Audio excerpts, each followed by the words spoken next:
Makhani number வணக்கம். நான் மதுரை சாய்சன் பேசுகிறேன். இது பார்த்தீங்கன்னா ஜூபிட்டர் BS6 வண்டி பார்த்தீங்கன்னா ஒரு 4 நாள் நிப்பாட்டிட்டார். ஆனால் அவர் அடிக்கடி பீஸு போயிருந்துன்னா அந்த மெயின் பீஸு போதுன்னாரு. சரி ஒன் பை செக்கும்போது அதுக்கப்புறம் பேட்ரி ஏன் சார்ஜ் இறங்குதுன்னு பார்த்தீங்கன்னா சுத்தமாக டவுனு.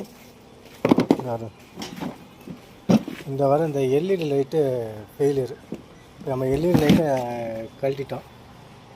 அதனால் இப்போ பேட்ரி எப்போவுமே நார்மலாக வந்துருச்சு. எப்போயுமே பார்த்திங்கன்னா இந்த எல்இடி நமக்கு தேவை கஸ்டமர்கிட்ட கேட்டு கழட்டி விட்டிங்கனால பேட்டரி சாப்பிடும்.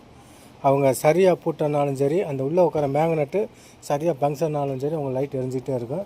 அதுக்கப்புறம் மெயின் பீஸ் இப்போ ஏன் அடிக்கடி அதை பார்த்தீங்கன்னா இவங்க என்ன பண்ணியிருக்காங்க பாருங்க, ஏதோ ஒரு பிரேக் லைனை கொடுத்து சும்மா இப்படி முடிச்சு விட்ருக்காங்க. இது என்ன செய்யுதுன்னா இதில் இப்போ லைன் வராது, ஆனால் இந்த பிரேக் பிடிச்சா வராது. ஆனால் இந்த பிரேக் பிடிச்சா எப்போவுமே ஒரு ரிட்டர்ன் மெயின் வரும், தெரியுதா? இந்த ரிட்டர்ன் மெயின் வரும். இந்த காட்டில் பாருங்கள், இந்த இப்போ இருக்கா. ஆனால் பிரேக் லைன் கொடுக்கல, நான் தரேன் சும்மா கழட்டி தான் விட்டுருக்காங்க. ஆனால் பேக் பிரேக் பிடிக்கும்போது இங்கே ஏறும் பாருங்கள், மல்டிமீட்டரில் ஓல்டு வருதா.